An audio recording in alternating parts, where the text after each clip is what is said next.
My name is Eleanor Vance, I'm 66 years old, and my own son threatened to leave me to die in my own home.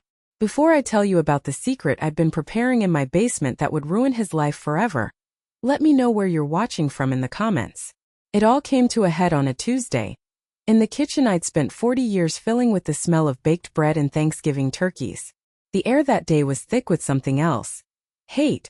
My son Kevin, the boy whose scraped knees I'd bandaged and whose report cards I'd taped to the fridge, stood in front of me. His face was a blotchy, furious red, a vein pulsing in his temple. He wasn't my boy anymore. He was a 38-year-old stranger wearing his face. "You can't do this," he roared, his voice cracking. He was waving a handful of shredded paper in my face, the confetti remains of my old will, his golden ticket to the life he felt he was owed. His wife, Tiffany, stood just behind his shoulder. That smug, cat-like smile she always wore was gone, replaced by a mask of pale, greedy panic. This wasn't part of their plan. I kept my voice steady, even though my heart was hammering against my ribs like a trapped bird. "I already did, Kevin." That's what broke him. The quiet finality in my voice. He let out a guttural sound, a noise of pure frustration, and his eyes darted around the room, looking for something to destroy. They landed on the old beige telephone on the wall, the one I'd used to call the school when he was sick, the one he'd used to call his first girlfriend. He ripped it from its cradle with a grunt, the cord snapping from the wall, and hurled it against the backsplash. The sound was like a gunshot in the quiet kitchen. Plastic shrapnel sprayed across the linoleum floor. The silence that followed was deafening. "There," he spat, his chest heaving. "Now who are you going to call for help?" He took a step closer, his shadow falling over me. I could smell the expensive cologne Tiffany must have bought him. "You're going to rot here alone. You'll only leave in a pine box." He turned on his heel, grabbing Tiffany by the arm. She cast one last venomous look at me before they slammed the door behind them, leaving me alone in the wreckage. The silence they left behind was louder than his screams. My knees felt weak, and I gripped the edge of the counter, my knuckles white. I stared at the shattered pieces of the phone, my only connection to the outside world, or so they thought. But that was their biggest mistake. They saw a frail 66-year-old woman, alone and helpless. They thought they had backed me into a corner. They thought they had one. What they didn't know was that I had been preparing for this moment for months. They thought they had destroyed my only phone, but I had another one, a secret one tucked away and fully charged. They thought they had isolated me, but I had already found new allies. They thought I was a victim. They were about to find out I was a survivor. I sank into a kitchen chair, the plastic pieces crunching under my feet. My whole body was trembling, not with fear, but with a strange, cold clarity. How did it come to this? How did the boy I loved more than life itself, the boy I sacrificed everything for, become this monster? Let me take you back. It's important you understand. It's important you know every single sacrifice I made, every tear I cried, so you can understand why what I did next wasn't just revenge. It was justice. They thought they had silenced me, but they didn't realize that in the silence, my voice was about to become the loudest it had ever been. And it all started the day Kevin brought Tiffany home. Before Tiffany, before the hate-filled stranger in my kitchen, there was just me and my son Kevin. And for the longest time that was more than enough. My life truly began, I used to think, the day he was born. I was a young woman then, working long hours down at the textile mill here in Charleston, my hands raw from the looms but my heart full. His father, well, that's a shorter story. He had dreams bigger than our small rental house and a heart smaller than his ambition.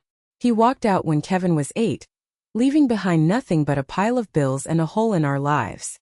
I looked at my boy's confused, tear-streaked face that night and I made him a silent promise. I would be enough. I would be his mother and his father. I would build a world for him so safe and full of love that he would never feel that kind of abandonment again. And I poured every ounce of myself into keeping that promise. Every single dime I earned that didn't go to rent or food went to him. I remember one fall he came home from school with his sneakers torn, the sole flapping. The other kids had been making fun of him. That night, after he was asleep, I took out the mason jar where I kept my dream money. Money I was saving for a new sewing machine, a little luxury for myself. I counted it all out on the kitchen table, every last dollar and quarter. The next afternoon, Kevin walked into school wearing the shiniest pair of Nikes in his class. The look on his face when he opened that box. That was worth more than 100 sewing machines. That was my promotion. When he turned 16, all he wanted was a slightly used Ford Ranger pickup truck. It was more than I could afford, but he talked about it endlessly, cutting out pictures from magazines. So I took on extra shifts, mending and tailoring clothes for folks in the neighborhood after my long hours at the mill. I worked until my eyes burned and my fingers were stiff, but when we drove that truck off the lot, and he looked at me with pure, unadulterated joy, I felt like the richest woman in the world. The biggest sacrifice came when it was time for college. He was smart, my Kevin. He got into Clemson for their engineering program. It was a great school, a path to a life I could only dream of for him. But it was expensive. Even with scholarships and his part-time job, there was a gap. So I did the one thing I swore I'd never do. I walked into the bank and took out a second mortgage on this little house, the only thing of real value I owned. I signed the papers, my hand shaking, putting my entire future on the line for his. That was his college fund.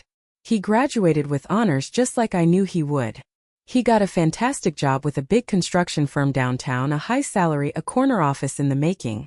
In those first few years, he was my pride and joy. He'd visit every Sunday for dinner, bringing me flowers. He'd take me out to nice restaurants on Shem Creek, telling me, "One day, Mom, I'm going to pay all this back. I'm going to buy you a new house, a new car, everything." I'd just smile and pat his hand. "You just being happy is all the payment I'll ever need, honey." And he seemed happy. I was happy. Our little world of two was perfect. I truly believed that all my sacrifices had paid off, that I had successfully built a man of character. A man who understood the value of love and hard work. I had given him everything, and in return I thought I had his undying love and respect. I was so proud. And so wrong. I had no idea that I hadn't built a fortress of character around my son. I had only built the perfect target for a predator, and she was about to walk right through my front door. Kevin met Tiffany at a corporate event. The first time he brought her home for Sunday dinner, I could feel a shift in the air. A subtle drop in temperature that had nothing to do with the weather. Tiffany was tall and polished, dressed in a crisp white blazer that probably cost more than my monthly grocery bill. She worked as an administrator at a prestigious private hospital, and she carried herself with an air of effortless superiority. Her family was from Atlanta, old money, and she had a way of looking around my cozy, lived-in home as if it were a quaint, slightly dusty museum exhibit. "It's so charming, Eleanor," she said, her voice smooth as silk, but her smile never once reached her cold, calculating eyes. I tried. Lord, how I tried. I saw how smitten Kevin was, how he hung on her every word, and I knew I had to make this work. For him. I cooked her my best Southern dishes, the ones that had been passed down through my family for generations. She'd pick at a piece of fried chicken and say, "It's delicious but so full of carbs." I try to watch what I eat. I bought her a small, thoughtful birthday gift, a hand-painted silk scarf from the local market. She thanked me politely before tucking it into her purse, and I never saw it again. It was a slow, creeping poison. She never insulted me directly. It was always a backhanded compliment, a subtle dig wrapped in a sweet tone. "Oh, Eleanor, you work so hard keeping this old house clean." Or, "It's amazing how you managed to raise Kevin all on your own. You must be so tired." Each comment was a tiny paper cut, insignificant on its own, but together they were beginning to bleed me dry. Kevin was blind to it. Utterly blind. If I ever gently hinted that Tiffany seemed a little critical, he'd get defensive. "Mom, you're just not used to her. She's direct, that's all. She comes from a different world." Their wedding was the real turning point. It was a lavish affair at a country club on Kiowa Island that I certainly wasn't asked to help pay for. Tiffany and her mother, Victoria, planned everything. When I suggested we could incorporate a small family tradition, placing a single gardenia on the groom's lapel, just as my mother had done for my father, Tiffany gave me a pitying look. "Eleanor, that's sweet, but it doesn't really fit the modern aesthetic we're going for. We don't want things to look homemade." I felt like a stranger at my own son's wedding. I sat in the front row wearing a dress I'd bought on sale, feeling small and invisible as I watched my son pledge his life to a woman who was systematically erasing me from it. The final blow came during the reception. I had stepped out onto the veranda for a breath of fresh air when I heard their voices from around the corner. Tiffany and her mother Victoria. I froze. Now that the wedding is over, you need to establish clear boundaries, Victoria said, her voice sharp. Kevin is a sweet boy, but he's too soft on his mother. You can't have her popping over whenever she wants, controlling his life. Then I heard Tiffany's cruel little laugh. Oh, I know. Don't worry. He needs his wife to open his eyes to these things. The poor woman thinks her whole life revolves around him. It's time he had a real life, our life. My blood ran cold. It wasn't a misunderstanding. It was a strategy. A hostile takeover. I wasn't a mother-in-law to be welcomed. I was an obstacle to be managed, a problem to be solved. I stood there in the dark, the sound of the party music drifting from inside, and I felt a profound sense of dread. The woman my son had married didn't just dislike me. She was actively planning my exclusion. And as I looked through the glass at my son, laughing and dancing with his new bride, I knew he would be her willing accomplice. I was no longer the center of his world. I was about to be pushed right off the edge of it. After the wedding, the invisible walls Tiffany had been building went up, brick by painful brick. My Sunday dinners with Kevin became a thing of the past. Now it was, we'll try to stop by for a bit, Mom. Which usually meant a brief, stilted 30-minute visit every 2 or 3 weeks.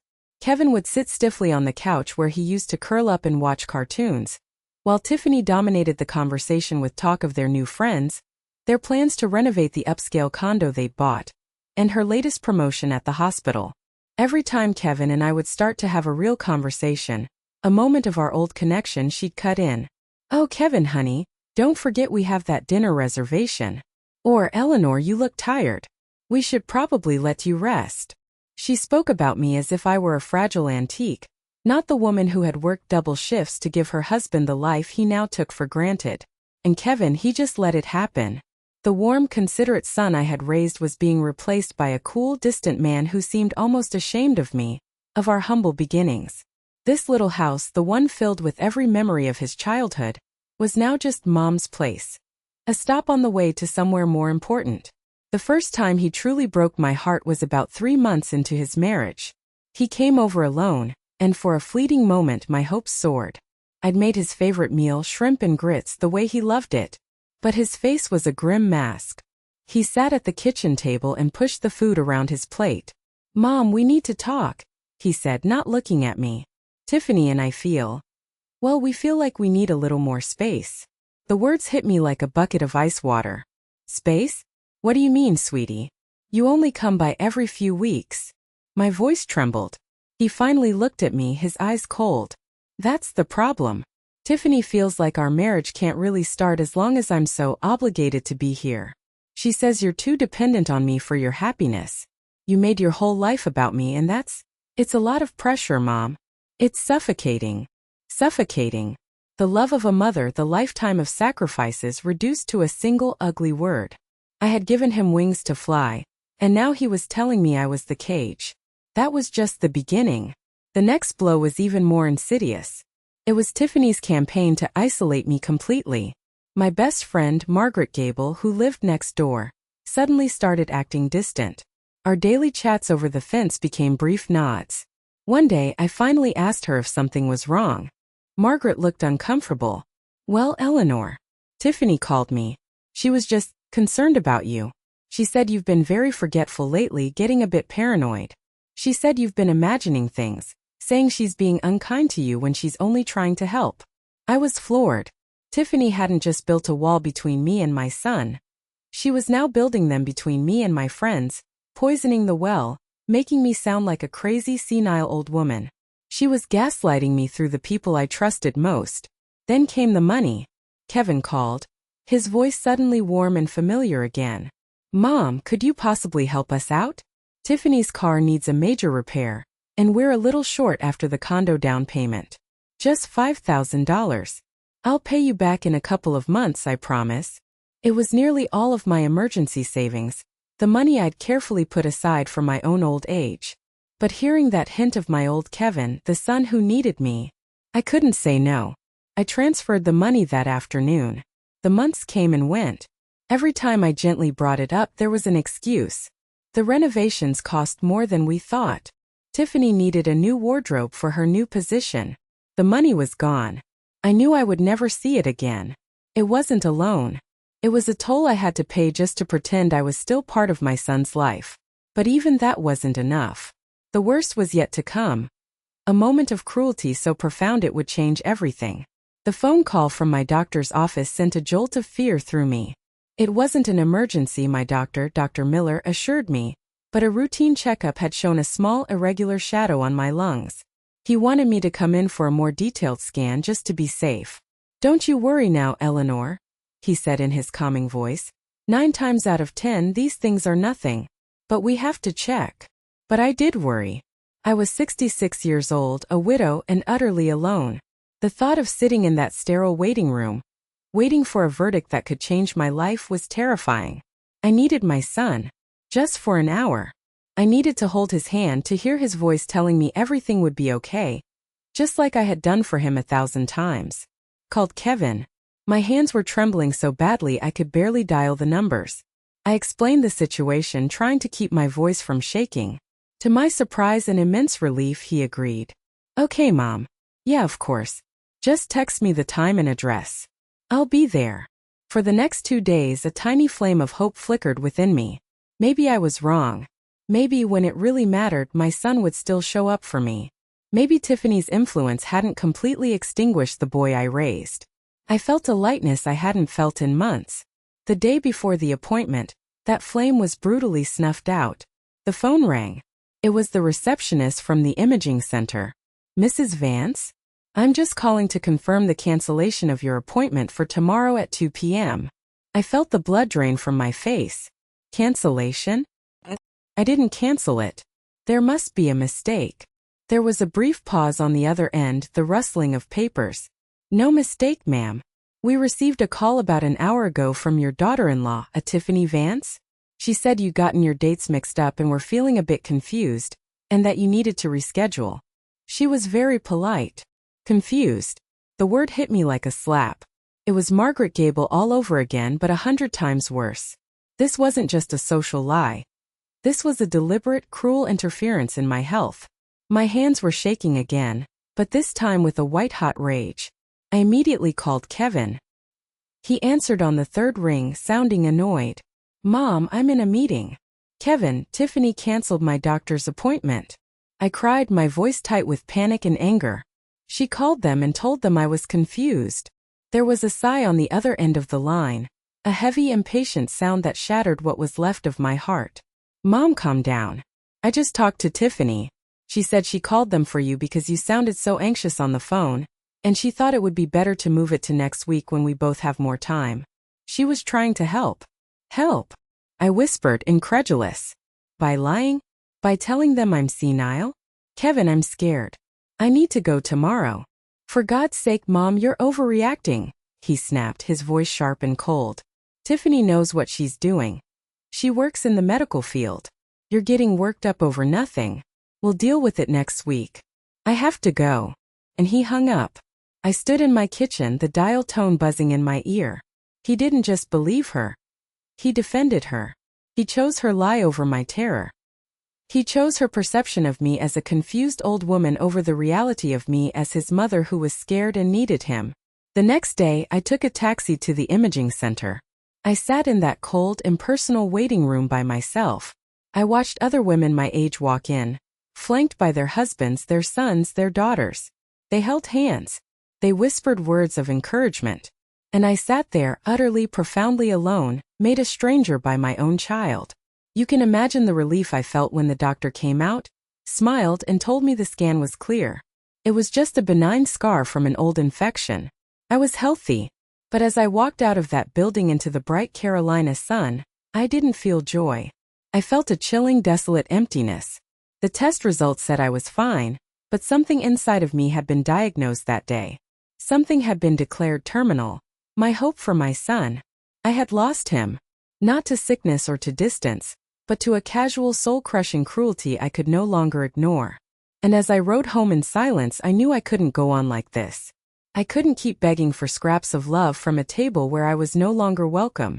It was time to stop being a victim. It was time to start fighting back. The change in me wasn't a sudden explosion. It was a slow, hardening resolve. But the event that forged it into something unbreakable came a few months later. A winter chill had settled over Charleston, and with it came a nasty bout of bronchitis. It hit me hard.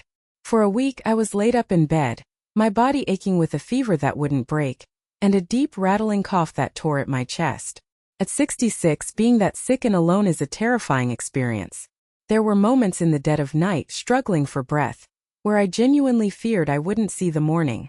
On the third day, when the fever was at its worst, I broke down and called Kevin. I wasn't asking for much. Just for him to check in on me, maybe bring me some soup just to know someone was there. His response was a dagger to the heart. "Mom, I can't right now," he said, his voice distant and clipped. "Tiffany and I have a really important meeting with our interior designer for the condo. We've been waiting months for this appointment." My voice was a raw whisper. "Kevin, please. Feel so sick. I'm scared I might pass out. Can't you just call a neighbor or something?" he replied, the irritation in his voice unmistakable. Then came the phrase I had come to loathe, the words that were always Tiffany's coming from his mouth. "Tiffany says that at a certain age, people need to be more self-reliant." He hung up. Self-reliant. I lay there, drenched in sweat, the phone still pressed to my ear, and something inside me finally snapped. The years of love, the decades of sacrifice, all of it meant less than a conversation about paint colors and throw pillows. My son, my only child, would rather discuss fabric swatches than make sure his sick mother was still breathing. It was my neighbor, Margaret Gable, who saved me. Despite Tiffany's poisonous words, she must have seen my curtains drawn for days and worried. She knocked on my door, and when I didn't answer, she used the spare key I'd given her years ago. She found me delirious with fever. She was the one who called a doctor to make a house call. She was the one who sat by my bedside with cool cloths and warm broth. "Eleanor," she said one afternoon, her face etched with concern, "this isn't right. No son should treat his mother this way." I think I was wrong to listen to that Tiffany girl. Her words were a comfort, but the truth she spoke was one I could no longer deny. As I slowly regained my strength, my grief began to curdle into a cold, hard anger. I had been a fool. My unconditional love had been a blank check that they had cashed again and again, leaving my own account empty. Well, the bank of Eleanor Vance was officially closed. When I was finally back on my feet, I made a decision. I wouldn't cry, I wouldn't beg, I wouldn't even complain anymore. I would simply stop. I would stop being available. I would stop being the emergency contact, the short notice cook, the personal ATM. The first test came 2 weeks later. Kevin called, his voice cheerful, as if nothing had happened. "Hey Mom, Tiffany's parents are coming into town, and she really wants to impress them with a real home-cooked meal. Could you make your famous shrimp and grits for us on Saturday?" For 30 years, my answer would have been an immediate "of course, sweetie." But the new Eleanor, the one forged in the fever of abandonment, had a different answer. I took a deep breath. "No, Kevin. I can't. I have other plans." The silence on the other end of the line was staggering. I could practically hear him processing this new reality. "Other plans?" he repeated, his voice dripping with disbelief. "What kind of plans could you possibly have?" "My own," I said, and the strength in my voice surprised even me. "I'm no longer available on demand, Kevin. Especially not after you couldn't be bothered to see if I was alive or dead, when I had a 103-degree fever." He scoffed. "Oh, come on, it was just the flu." That was it. That was the moment. The casual dismissal of my fear, my pain. The complete lack of remorse. I knew then that my plan, the one that was starting to form in the back of my mind, was the only path forward. They thought I was a weak old woman. They were about to learn a very expensive lesson about the woman who had clawed her way through life to give them everything they had. They had underestimated me for the last time. My quiet rebellion sent ripples through Kevin and Tiffany's comfortable world. Denying them a home-cooked meal was a small act, but it was like taking a single brick out of a dam. The cracks started to show. My refusal led to the explosive argument in my kitchen, the one that ended with my shattered phone and my son's horrifying threat. After they stormed out, leaving me in that echoing silence, I didn't fall apart. The time for tears was over. I waited exactly 10 minutes, my heart beating a steady, determined rhythm. Then I walked to my bedroom, reached under the mattress and pulled out the sleek new smartphone I'd bought in secret weeks ago. My first call was to Margaret Gable. "Margaret," I said, my voice calm, "can you come over? Something has happened, and I need a witness." My second call was to Mr. Miller, the quiet, dignified lawyer who had handled my late husband's small estate years ago. "Mr. Miller," I said, "it's Eleanor Vance. I need to make some immediate and drastic changes to my will. My inheritance plans have changed." My third call was to my grandnephew David. He was a sharp young man, a hungry investigative reporter for the Post and Courier. "David," I said, "I think I have a story for you. It's about elder abuse and financial exploitation. And it's happening right here in Charleston." That night, my small house became a war room. Margaret sat with me, her presence a comforting shield. The next morning, Mr. Miller arrived, his face grim but professional as I laid out the whole sordid story. He listened patiently, taking meticulous notes. "I want to leave every single penny to the Charleston Shelter for Battered Women," I told him, "an organization that helps women and mothers who have nowhere else to turn." He nodded. "A very noble cause, Eleanor. And legally it's entirely your right. But Kevin will almost certainly contest it. He'll claim you weren't of sound mind." A cold smile touched my lips. "Oh, I'm counting on it. That's why we need to be smarter than him." And so we laid the trap. Mr. Miller drafted 2 wills. One was the real ironclad document, which I signed and had Margaret witness, leaving my entire estate, the house, my savings, everything, to the shelter. The other was a fake, a beautifully crafted piece of theater, naming Kevin as the sole beneficiary of my entire inheritance. It was the bait. Meanwhile, I began my real work. For years, Kevin had feared the cluttered, dusty basement of our house. It was perfect. I spent the next 2 days transforming it. This wasn't a crazy wall of newspaper clippings. It was methodical. I bought plastic file boxes and labeled them.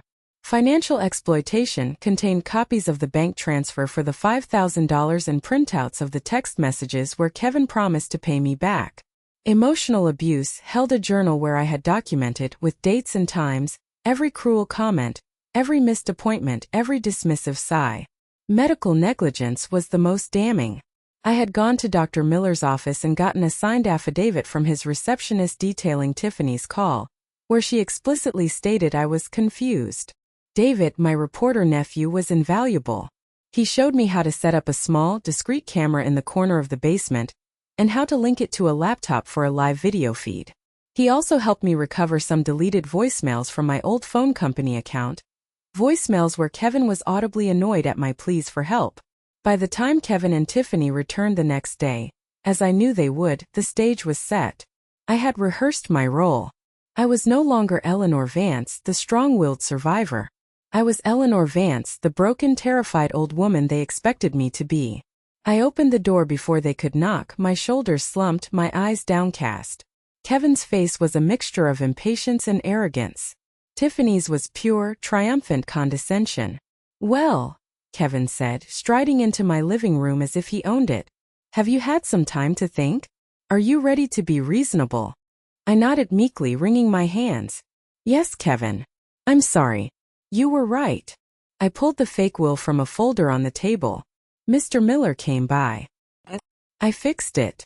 The relief that washed over their faces was disgusting. They had won. They had broken me. Or so they thought. Tiffany snatched the document from my hand, her eyes scanning the page, a hungry, triumphant gleam in them. They had taken the bait. Now it was time to set the hook. They had no idea they weren't just walking into my house. They were walking into my courtroom, and I was about to be the judge, the jury, and the executioner of their comfortable, callous lives. Tiffany read the fake will, her thin lips curling into a satisfied smirk. "Sole beneficiary," she murmured, tapping a perfectly manicured finger on the page. "Well, it seems you've finally come to your senses, Eleanor." She folded the document and tucked it into her expensive leather handbag, as if it were a trophy she had just won. Kevin visibly relaxed, sinking into my favorite armchair like a king taking his throne. "See, Mom? That wasn't so hard. We just want what's best for you." I kept my performance going, my voice soft and trembling. "I know, sweetie. I know. Now came the part one had been dreading and anticipating in equal measure. I had to let them reveal the full monstrous depth of their greed. Now that this unpleasantness is settled, Tiffany began, crossing her legs elegantly, we do need to discuss some practical matters for your future. My future? I asked, playing the part of the confused, docile mother. Yes, Kevin chimed in, leaning forward. He couldn't even look me in the eye. Mom, you're not getting any younger. This house is a lot to maintain. Tiffany and I have been doing some research, and we found a wonderful assisted living facility for you just outside of town. A place where you'll be taken care of, with staff on hand 24/7. I felt a cold knot tighten in my stomach, but I kept my face placid. An assisted living facility? A nursing home. It's not a nursing home, Eleanor, it's a senior living community, Tiffany corrected me sharply. You'll have your own little apartment, planned activities. You can socialize with people your own age. And what about my house? I whispered, looking around at the walls that held the memories of my entire life. Kevin and Tiffany exchanged a quick, conspiratorial glance. It was Kevin who delivered the killing blow. Well, that's the other thing. Once you're settled in your new place, we're going to sell the house. But I thought you loved this house, I said, the words tasting like ash. Tiffany let out a short, sharp laugh. Oh, Eleanor, be serious. This place is tiny and outdated. But the lot is in a prime location. David, your nephew the reporter, actually wrote a piece on how property values in this neighborhood have skyrocketed. With a few renovations, or better yet, a complete teardown to build something modern, this property could easily fetch close to $1 million. There it was. The unvarnished, ugly truth. It wasn't about my well-being. It was never about my well-being. It was about my net worth. They wanted to stick me in a home, erase my existence, and cash in on my life's only major asset. They were planning my divorce from my own life, my own home. I let the silence hang in the air for a long moment, pretending to process it. I needed to savor this. I needed to burn their smug, greedy faces into my memory. I hope you're all watching this, I thought, picturing the faces on the laptop screen downstairs. I hope you're hearing every single word. Finally, I stood up slowly, making my movements seem frail. You know, you're right, I said, my voice barely audible. It's a lot for me to handle. Maybe a change would be good. The relief on their faces was palpable. They had done it. The final obstacle to their fortune had just voluntarily stepped aside. I'm so glad you see it our way, Mom, Kevin said, getting up. Before I go, I said, my voice catching slightly, there's something in the basement. Your grandfather's old tool chest. I thought you might want to have it. As a keepsake. Kevin looked hesitant. He'd always hated the basement. But Tiffany's eyes lit up with a new kind of avarice. An old chest? What if it held more forgotten treasures? Of course, we'll take a look, she said quickly, nudging Kevin forward. Lead the way, Eleanor. I turned and walked slowly towards the basement door, my heart pounding a steady, triumphant rhythm. They followed me like lambs to the slaughter. I reached for the old brass doorknob, my hand steady. This was it. The play was over. It was time for the final act, the one where the villains finally get what they deserve. As I pulled the door open, revealing the dark, steep staircase, I felt a grim satisfaction. They had no idea they weren't just descending into a basement. They were descending into the meticulously documented ruins of their own lives. I flicked the switch at the top of the stairs, and a single bare bulb cast long, dancing shadows down the wooden steps. Watch your step, I said softly. It's a bit cluttered. Kevin hesitated at the top, his old childhood fear of the dark, damp space still flickering in his eyes. But Tiffany, driven by a greed that was stronger than any superstition, nudged him forward. Don't be silly, Kevin. They followed me down into the cool, musty air. When we reached the concrete floor, I walked over to a pull chain in the center of the room and gave it a tug. A series of long fluorescent lights flickered on with a hum, flooding the entire basement with clean, bright light. And then they saw it. It wasn't cluttered. It was organized. Terrifyingly so. Against the far wall, instead of old furniture and forgotten junk, stood a series of neat metal shelves. On the shelves were rows of pristine white binders and labeled document boxes. A large corkboard was covered in a spiderweb of papers, photos, and printouts, all connected with colored string. In the center of the room was a simple folding table, and on it a single laptop open and glowing. The confident smirks on their faces evaporated. They were replaced by a dawning, horrified confusion.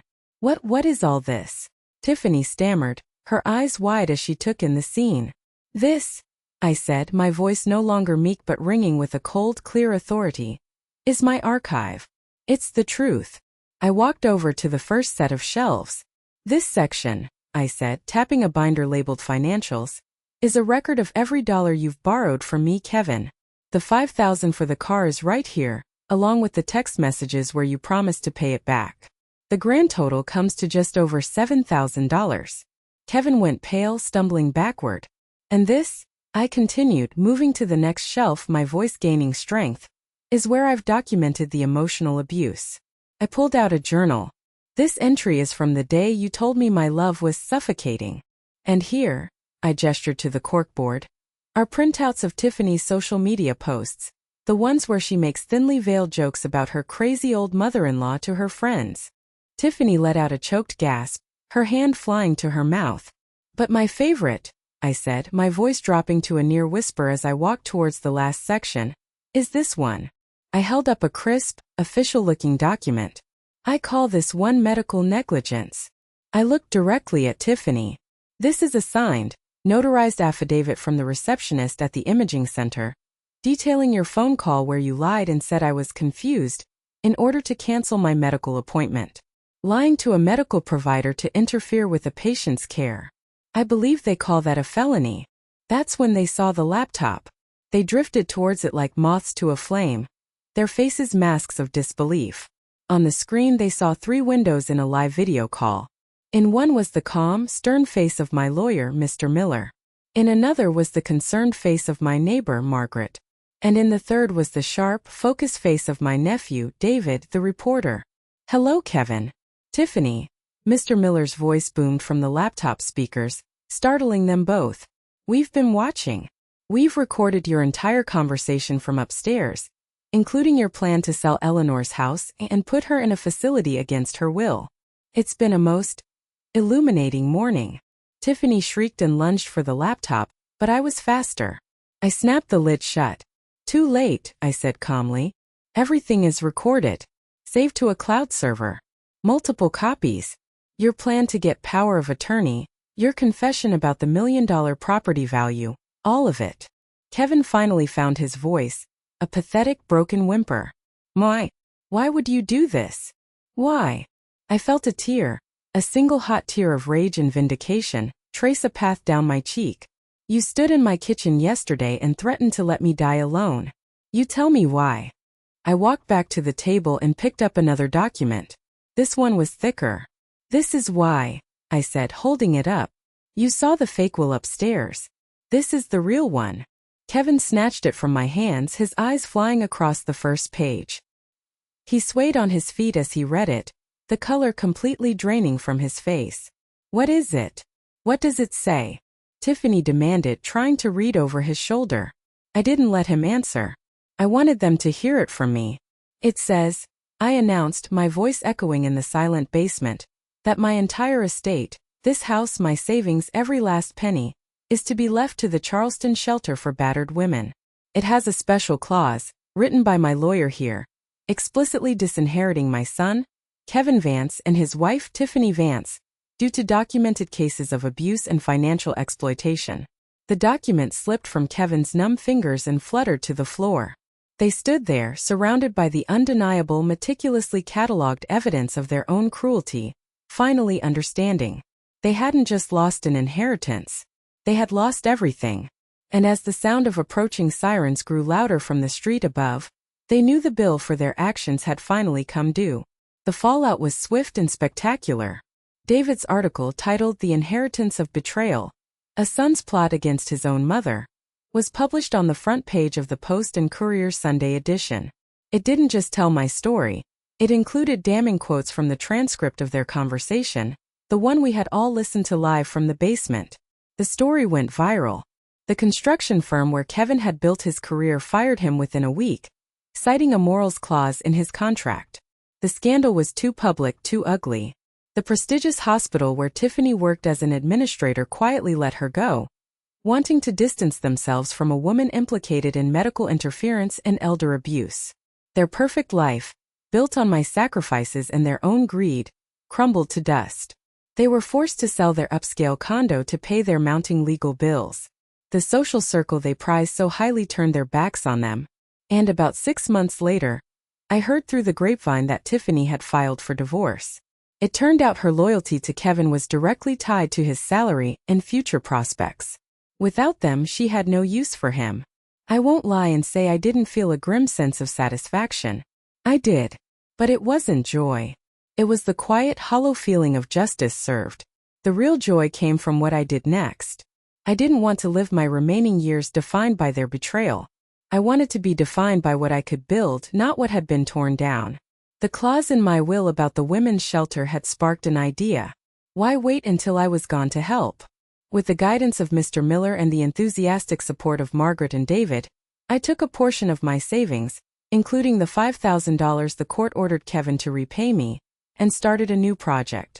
I called it Graceful Hands.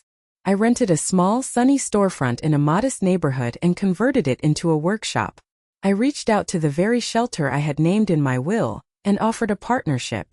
Graceful Hands became a place where women escaping abusive situations could come to learn a trade. I dusted off my old skills from the textile mill and started teaching sewing, quilting, and embroidery. Margaret, who was a genius at bookkeeping, taught basic financial literacy. We brought in other volunteers to teach everything from jewelry making to how to market their crafts online. It was more than just a training center. It was a community. It was a safe space where women could share their stories, cry without judgment, and laugh without fear. It was a place to rebuild not just their finances, but their confidence, their very sense of self-worth. The project blossomed.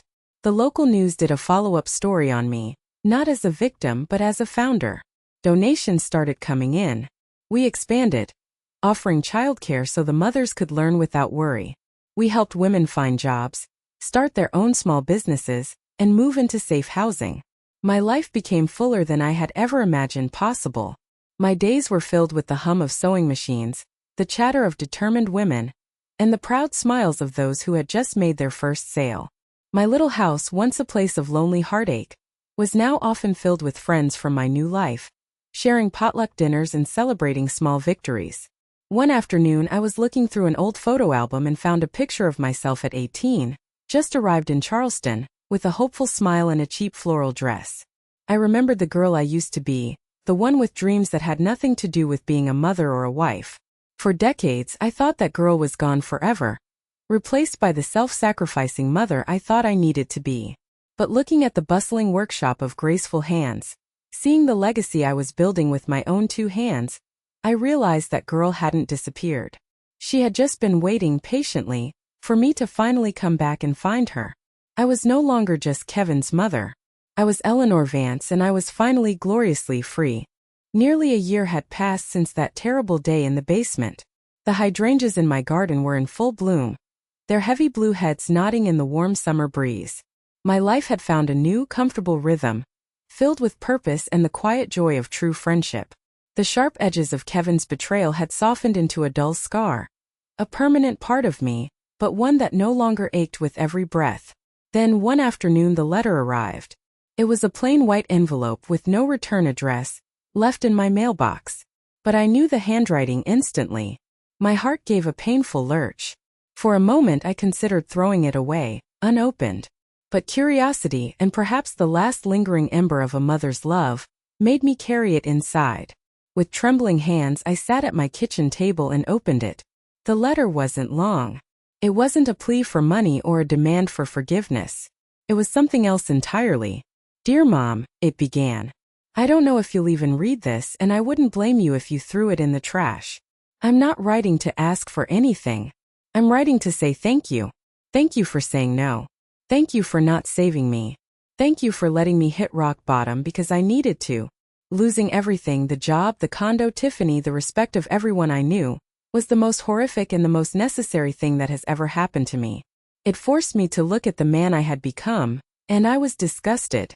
I was a weak, greedy, cruel man who let his wife poison his mind, and who treated the one person who ever truly loved him like she was garbage. I'm in therapy now. I'm working a manual labor job for a landscaping company, and the sweat and sore muscles feel more honest than anything I ever did in that corporate office. As part of my probation, I do volunteer work at a nursing home on weekends. I listen to the residents' stories. I hear about their children who never visit. And every single time I see your face, I'm trying to be better. Not for you not to get back in your life, but for me. Because I finally understand what you tried to teach me all those years. That a man's worth isn't in his salary or his title, but in his character. I saw the article about graceful hands. I'm proud of you, Mom. You were always stronger than I ever gave you credit for. With respect, Kevin. I read the letter 3 times, the tears I thought had long since dried up streaming down my face. They weren't tears of sadness or even joy. They were tears of a complex, bittersweet release. The boy I had lost might finally be finding his way back. Not to me, but to himself. I waited a week before I replied. I needed to be sure my response came from a place of peace, not old wounds. My note was short. Dear Kevin, thank you for your letter. I am glad to hear you are finding your own path. Personal growth is a difficult journey, but it is the most worthwhile one we can take. What you do from here is up to you. Perhaps in time we can build something new. Not what we were, but something based on mutual respect and healthy boundaries. For now, I wish you peace on your journey. Sincerely, Mom. That evening I sat in my garden, watching the fireflies begin to dot the twilight air. I didn't know what the future held for me and Kevin. Maybe one day we would have coffee. Maybe not. The uncertainty no longer terrified me. I had learned that my peace did not depend on his redemption. My life was full. My heart was healing. I had lost a son, yes, but in doing so I had found myself. And that was an inheritance no one could ever take away from me. Thank you so much for listening to my story. It wasn't easy to share, but I believe in the power of speaking our truth. Have you ever had to make a difficult choice to protect your own peace and dignity from someone you loved? Please share your thoughts in the comments below. Reading your stories helps all of us feel a little less alone. And if my story resonated with you, please consider liking this video and subscribing for more stories from people just like us. You are stronger than you think.